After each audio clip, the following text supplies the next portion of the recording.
होंगी लाजमी है, तो क्या संभावना कि अखिलेश यादव इस बार चाहेंगे कि बाई इलेक्शन में चंद्रशेखर की वहां पर उपस्थिति हो उनके अलायंस में? नीरज जी शायद कुछ कहना चाह रहे हैं।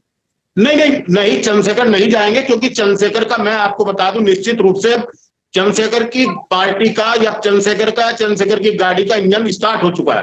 हार जीत अलग विषय है, लेकिन कहीं ना कहीं एक बड़ा वोट बैंक अब चंद्रशेखर आजाद की तरफ आता दिखाई दे रहा है। लोकसभा चुनाव ने निश्चित रूप से ये दिशा तय की है कि अब जो है चंद्रशेखर आजाद का वोट बैंक चलना शुरू हो गया है, क्योंकि इमरान के लिए कहा जा रहा है, इमरान मसूद की जीत में लोगों का कहना है, ये चर्चाएं आम चर्चाएं, अनिल जी बैठे हैं, अनिल जी के सामने सारी चीजें बात आई है कि चंद्रशेखर आजाद का जीत का है। कहीं ना कहीं मुजफ्फरनगर में भी ये माना जाता है कि आजाद समाज पार्टी ने यहाँ टिकट नहीं दिया, किसी को खड़ा नहीं किया, तो कहीं ना कहीं यहाँ समाजवादी पार्टी की उन्होंने मदद की है।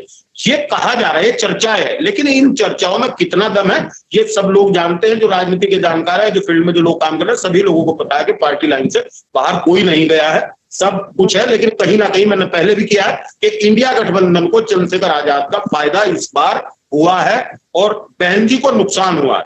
बहन जी ने कहीं भी मुजफ्फरनगर में अच्छी खासी यहाँ और बिजनौर में वोट लिए, सहारनपुर में सिमट की, सभी जगह आपने देखा ही है कि सारी चीजें हो रही है। और जहां भी आजाद समाज पार्टी है वहां आजाद समाज पार्टी ने अपनी एंट्री दर्ज कराई है, उपस्थिति दर्ज कराई है उन्होंने। सवाल ये होता है कि चंद्रशेखर आजाद का इंजन जो है स्टार्ट हो चुका है। हार जीत कुछ भी होगी वो अलग विषय है, लेकिन लेकिन एक सवाल ये उठता है कि एक सीट पर चुनाव लड़के कुछ चुनाव जीतना और अलग अलग सीट पर अपने कैंडिडेट्स को लड़वाना, दोनों में बहुत फर्क होता है। क्या ये एक टेस्ट है जिसमें जादूगर कंटिन्यू कर गया, अगर वो ठीक ठाक नंबर्स भी ले आए वोटों की, अगर पर्सन भी ठीक खींच ले गए, जीतते नहीं जीतते वाला था बात है, तो क्या उनकी प्रेजेंस को, उनके जादू को माना जाएगा? अन्यथा कहीं ऐसा तो नहीं हो कि बाई इलेक्शन में जो अति उत्साह में चंद्रशेखर हर सीट पर लड़ने की बात कह रहे हैं, वो कहीं और झटका ना दे जाए उनको? फिर मैं आपको सुषमा जी बताऊंगा, चंद्रशेखर बहुत ही सूझबूझ के साथ चले हैं।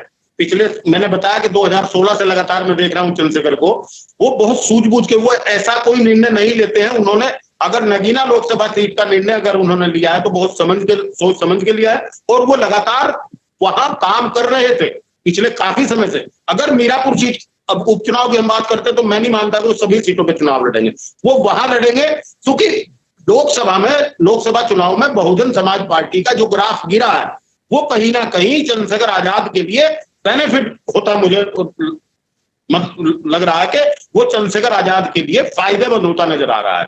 और मैं ज्यादा करारिया वहां की हम बात नहीं करते हैं, मुजफ्फरनगर की एक सीट मीरापुर खाली हुई है, अगर यहाँ चंद्रशेखर आजाद अपने प्रत्याशी को उतारते हैं तो मैं ये बिल्कुल दावे के साथ कह सकता हूं कि एक बहुत मजबूत एंट्री यहाँ विधानसभा के उपचुनाव में चंद्रशेखर आजाद की